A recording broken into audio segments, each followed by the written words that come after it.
예레미야 5장 1절이었습니다. 구약 성경 1057쪽입니다. 우리 함께 읽겠습니다. 너희는 예루살렘 거리로 빨리 다니며 그 넓은 거리에서 찾아보고 알라.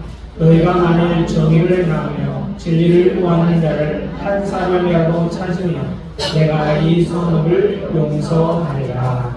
아멘. 한 사람의 무게가 얼마나 될까요? 저는 58kg입니다. 여러분도 다 무게가 있으시죠? 그런데 사람 몸무게 말고 사람을 돈으로 환산하는 가치가 얼마나 될까요? 사람을 산소, 탄소, 수소 등 원소만 계산할 때 1달러 정도입니다. 우리나라 돈 한 1,400원 정도입니다. 여러분 별거 아니에요. 1,000원밖에 안, 1,300원밖에. 그런데 이제 보험회사에서 인생 이것저것 따져서 환산을 해보니까 약 6조 정도 됩니다. 한 사람. 오, 여러분 지금 옆에서 6조 됩니다. 6조. 근데 이제 우리가 이제 눈, 코, 입, 심장 뭐 이런 기관이 있잖아요. 이것들을 가치로 따지니까 약 7천억 정도. 7천억. 그래서 여러분이 자부심을 가지셔도 됩니다. 최소한 내가 6조에서 못해도 나는 7억 정도, 7천억 정도는 됩니다. 7천억. 그럼 하나님이 보실 때 우리의 가치는 얼마나 될까요? 우리의 가치는 우리가 매기는 게 아니라 누가 매기냐면 하나님이 매기셨습니다. 어떻게 해요? 그리스도의 피값으로 산 존재다. 그래서 우리가 예수 그리스도의 피값으로 산 존재여서 우리는 그리스도의 피값만큼 가치가 있는 존재입니다. 그래서 성경은 우리가 좀 한 영혼이 천하보다 귀하다 이렇게 말하지.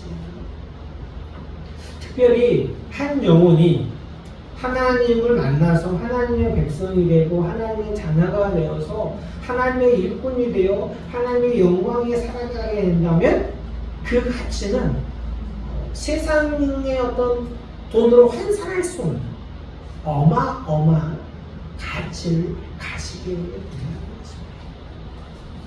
그래서 하나님은 오늘도 한 사람을 찾으시는 거예요. 그럼 왜 하나님은 그 한 사람을 찾으실까요?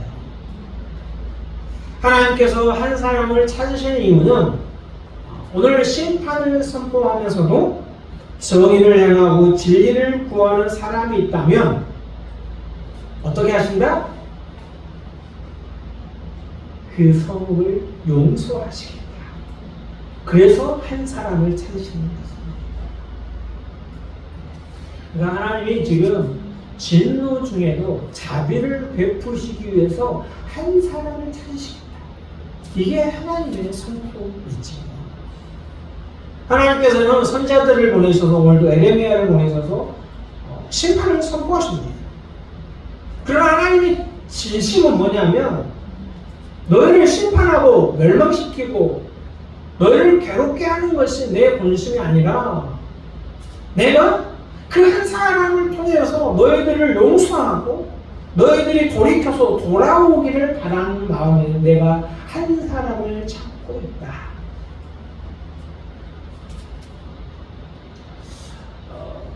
아브라함이 천사들을 대접했어요.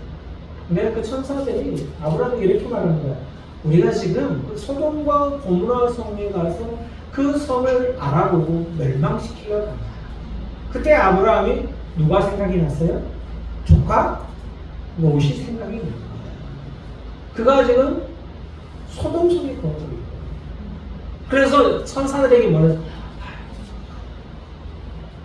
하나님께 간구하죠. 하나님 그 성에 의인 50명만 있습니다. 마지막에 몇 명을 하나님께 이야기해요? 그 성에 의인 10명만 있으면 그 성을 멸하지 아니하시겠나이까. 근데 그 성에 의인이 몇 명 있는 거예요? 10명이 있는 거예요.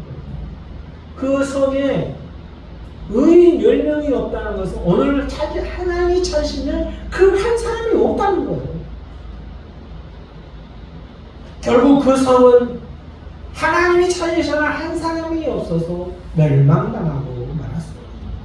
하나님은 신실하고 공의로우신 분이기 때문에 징계하시고 심판하십니다. 그래서요, 하나님은 자신의 아들을 이 땅에 보내셨고 십자가에 못 박아서 피 흘려 죽게 하셨어요. 하나님은 신실하고 공의롭기 때문에. 왜냐하면 우리의 죄값을 누군가는 치러야 돼요. 근데 우리의 죄값을 치르려면 흠없고 완전한 재물이 필요합니다. 근데 이 세상에 태어나는 모든 사람은, 아담 이후로 태어난 모든 사람은 죄 가운데 태어나기 때문에 피값을 대신 치를 완전하고 흠없는 사람이 옵니다. 그래서 하나님께서 뭐예요? 자신의 아들을 우리처럼 인간의 육신을 입게 하시고 이 땅에 오게 하시고 2000년 전 저 유대 땅에서 십자가를 지고 피 흘려 죽게 하셨다. 이게 하나님이 뭐예요? 신실하심이고 공의라는 거죠. 그냥 용서할 수도 있잖아요. 하나님 얼마나 용서할 수 있어요. 그런데 하나님은 신실하시고 공의롭기 때문에 피값을 자신이 치러. 이 모든 과정은 사랑이에요. 사랑 아니고는 설명할 방법이 없어요. 하나님께서 우리에게 율법을 주시고 그것들을 지켜 행하라고 말씀하세요. 근데 왜 하나님 우리에게 율법을 주실까요? 왜 하나님 말씀을 주실까요? 우리를 율법을 지키는 건 쉽지 않잖아요. 율법 안 지키고 사는 게 편한 거거든요. 근데 우리에게 율법을 주시는 거는요, 우리를 사랑하기 때문에. 우리가 그 말씀대로, 그 명령대로, 율법대로 법도와 규례를 지키며 살면서 뭐 하는 거예요? 하나님 우리가 복 있는 사람이 되고 복 받는 사람이 되기를 원하시는 거예요. 지난주에도 동일한 말씀을 드렸죠. 우리가 오늘 암송한 에레미야 29장 11절 말씀은 어때요? 하나님 우리를 향한 생각이 뭐라고요? 재앙이 아니고 평안이다. 우리에게 뭐? 미래와 희망을 주는 것. 이게 하나님이 우리를 향한 본심이에요. 우리를 창조하신 하나님은요, 우리가 괴롭고 힘들고 재앙 가운데서 징계를 받고 못 살고 가난하고 병동처럼 살기를 원하시는 게 아니에요. 그게 하나님의 원심이 아니에요. 하나님 우리에게 원하시는 것은 우리가 평안하고 형통하고 잘되고 복 있는 사람으로 살기를 하나님 우리에게 원하신다는 거예요. 그리고 그러기 위해서 오늘 하나님은 뭐예요? 이 예루살렘, 죄악으로 가득한 이 예루살렘 성에서 한 사람을 찾으시는 거예요. 하나님은 정말 결정적인 순간에 한 사람을 찾으십니다. 그리고 그 한 사람이 모두를 살릴 수 있도록. 다윗이 아버지의 심부름으로 전쟁 때 왔어요. 형들에게 또 음식도 좀 갖다 주고 옷가지도 좀 갖다 주고 또 형들의 상황이 어쩐지를 알아보고 해서 아버지가 다윗을 심부름했어요. 그래서 이 전쟁 때는 다윗과 아무런 관계가 없는 거죠. 그냥 심부름 온 거예요. 그래서 전쟁터에 와보니까 너무나 한심한 거예요.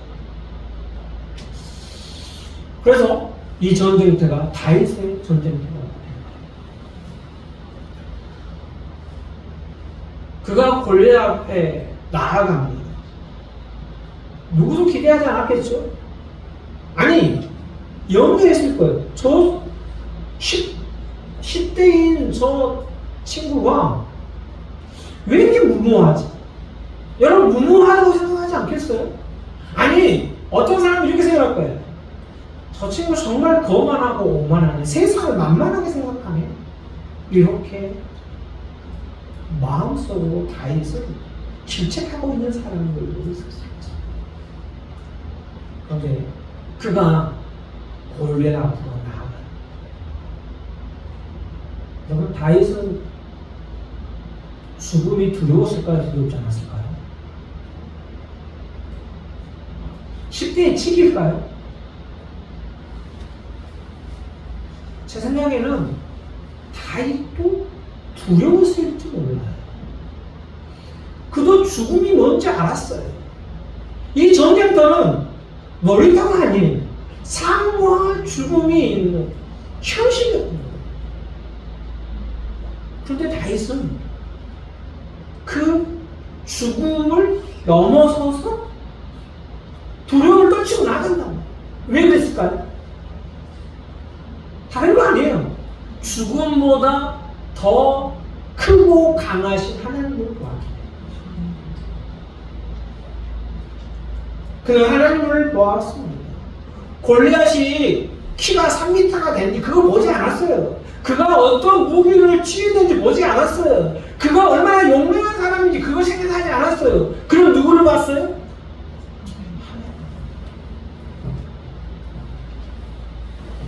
사무엘상 17장 45절에 보면 그가 어떤 마음으로 골리앗을 향해 나아갔는지 기록되어 있습니다. 우리 함께 있습니다. 다윗이 그의 사람에게 이르되 너는 칼과 창과 단창으로 내게 나아오거니와 나는 만군의 여호와의 이름 곧 내가 모욕하는 이스라엘 군대의 하나님의 이름으로 내게 나아가라. 아멘. 여기에 지금 다윗의 진심이 담겨져 있어요. 블레 사람은 골리앗을 나가죠. 그는 칼과 창과 단창으로 그에게 나왔지만 그는 지금 무엇을 가지고 나간다고요? 만군의 여호와의 이름. 그가 만군의 여호와의 이름으로 이 전쟁터에 나아가고 골리앗을 향해 달려가는 순간 이 전쟁터의 주인공은 바로 다윗이 되었습니다. 그는 여호와의 구원이 칼과 창에 있지 아니한다. 전쟁은 오직 여호와께 속하였음을 선포하고 너를 우리의 손에 하나님이 넘기실 거라는 확신을 가지고 있었어요. 그럼 그가 왜 이런 확신을 알 수 있었을까요? 그의 일상 속에서 그는 날마다 하나님을 깊이 경험했기 때문입니다. 다윗이 이 전쟁터에 오기 전에 하는 일이 뭐예요? 아버지 집에서 양을 치는 사람이에요. 근데 양을 칠 때 뭐예요? 온갖 맹수들이 양을 잡아먹기 위해서 온단 말이에요. 그때마다 다윗이 그 맹수들과 싸워요. 그럴 때마다 뭐예요? 하나님이 그를 도우시고 그가 그 맹수들과 싸워서 이긴단 말이에요. 그리고 그는 그곳에서 뭐예요? 하나님이 살아계심을 경험하는 거예요. 그 뭐예요? 어디에서? 양을 치는 그 현장에서. 오늘 우리는 어떻습니까? 다윗처럼 날마다 하나님을 우리의 삶의 현장에서 경험하고 있습니까? 하나님의 도우심을 맛보고 있습니까? 이렇게 다윗이 하나님을 그 일상에서 맛보고 경험했기 때문에 결정적인 순간에 그의 믿음이 진가를 발휘하게 됩니다. 사랑하는 여러분, 여러분의 믿음은 잘 자라고 있습니까? 여러분의 믿음은 안녕하신가요? 여러분의 믿음은 잘 자라서 모든 상황 속에서 믿음으로 해석하고 믿음이 반응하고 믿음이 작동하고 있습니다. 실상 믿음의 여정에서 우리의 걷는 길은요, 아무리 믿음이 좋다고 해도요 좌충우돌하잖아요.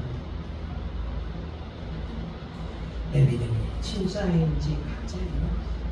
내가 믿음이 있는 건지 없는 건지. 하지만요, 그런 좌충우돌하고 뒤로 물러갈 때도 있고 쓰러질 때도 있지만, 여러분, 우리가 우리 앞에 골리앗이 서 있을지라도 우리는 하나님을 바라보고 묵묵하게 나아가야 한다는 사실을 기억해야 합니다. 멈추지 마십시오.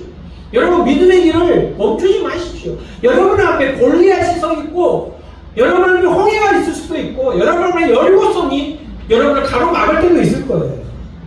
여러분을 정말 믿음의 삶으로 가지 못하도록 여러분의 발목을 잡는 것이 있을 거예요. 하지만 그럴 때일조차도 여러분 묵묵하게 하나님을 바라보고 주님의 이름을 부르면서 믿음의 길을 걸어야 합니다.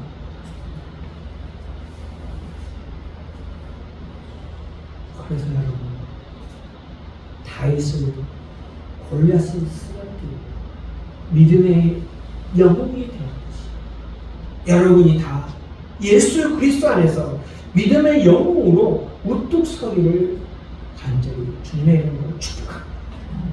그래서 여러분이 믿음의 영웅이 되면 다른 사람이 여러분을 모르고 하나님을 보게 됩니다. 여러분은 그렇게 하나님을 보여주는, 하나님을 알려주는 한 사람이 되어야 돼요. 다윗이 오늘 왜 골리앗 앞에 나아가서 골리앗과 맞서 싸웠을까요? 자기의 이름을 내기 위해서 뭔가 내가 믿음이 좋은 것을 보여주기 위해서 그런 게 아니에요. 사무엘상 17장 46절에 그가 왜 골리앗 앞에 섰는지를 보여줍니다.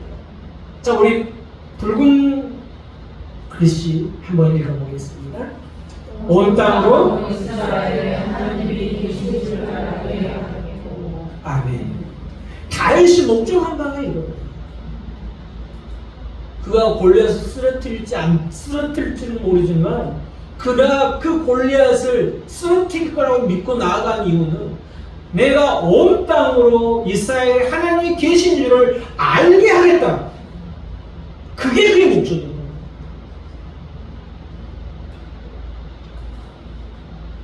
다윗은 그를 통해서 하나님의 영광을 받으시고 그를 통해서 많은 이들이 하나님의 하나님이심을 알게 하기를 우리가 한 사람이 되고자 하나님이 찾으신 한 사람이 되고자 하는 이유들 여기에 있습니다. 다른 사람이 우리를 보고 하나님이 계시구나. 내가 저들이 믿는 하나님을 찾아봐야겠구나. 내가 저 사람을 따라서 하나님께 나아가 봐야겠구나. 그것을 보여주기 위해서 우리가 오늘 한 사람이 되는 거예요. 거짓되지 아니하고 정의와 공의를 행하는 한 사람이 되는 거예요. 거기에 우리의 목적이 있고 그것을 넘어서서 우리를 통해 하나님을 보여주는 사람이 되어야 합니다. 여러분에게는 좋은 믿음의 멘토가 있습니까?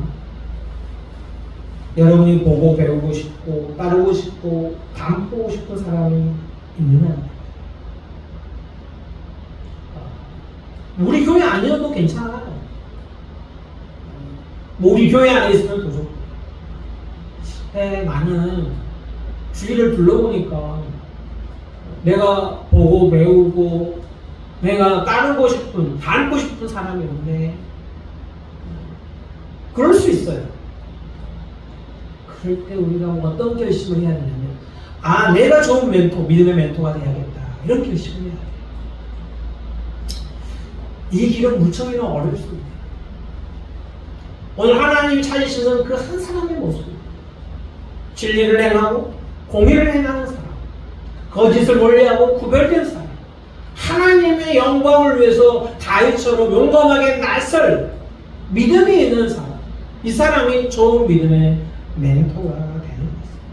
그러나 우리는 하나님 앞에서 그런 멘토가 되고 싶은 열망을 가질 필요가 있습니다.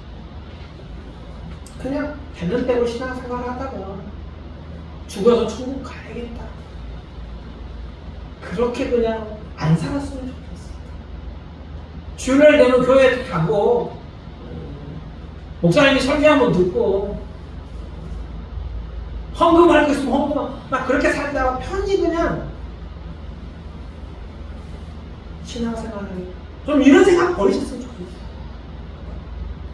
다윗처럼 내가 하나님의 이름을 좀 드러내는 사람이 됐으면 좋겠어. 하나님을 위해 뭔가 했으면 좋겠다. 그래서 다른 사람에게 선한 영향을 끼치는 그런 한 사람이 되고 싶다. 이런 열망이 우리에게 있어요.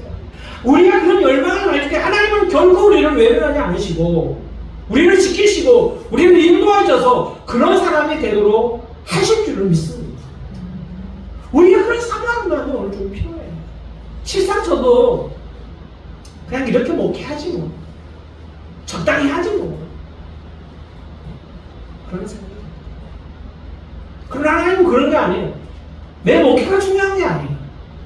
내가 뭘 봉사하는 게 중요한 게 아니라 하나님이 찾으시는 그 한 사람이 되고 싶은 열망을 가지라고 저에게 말씀하셨어요. 며칠 전에 모 권사님을 만났는데 그 권사님이 이야기 중에 이런 이야기를 했어요. 목사님, 요즘 제가 날마다 묻는 물음이 있습니다. 내가 하나님을 뭔가를 하고 싶은데 무엇을 어떻게 하면 좋을까?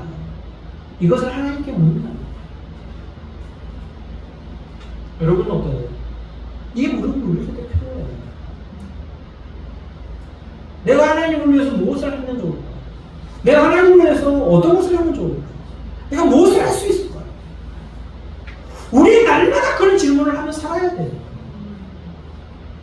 그리스도인으로 산다는 것은 날마다 고민하고 날마다 질문을 던지는 삶을 사는 거예요. 고민 없이 그리스도인으로 살 수 없습니다. 세상이 너무 우리를 가만두지 않잖아요. 근데 어떻게 고민이 안 되세요? 난 날마다 고민이 돼요. 여러분 질문이 안 던져주세요? 하나님 왜 이렇게 하세요? 하나님 내가 어떻게 하면 좋겠어요? 내가 무엇을 해야 될까요? 이런 질문이 안 던져주세요?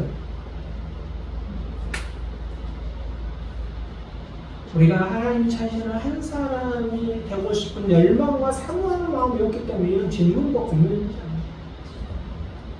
물에 물 타는 술에 술 타는 흘러가면 흘러가는 거예요. 이건 그리스도예요.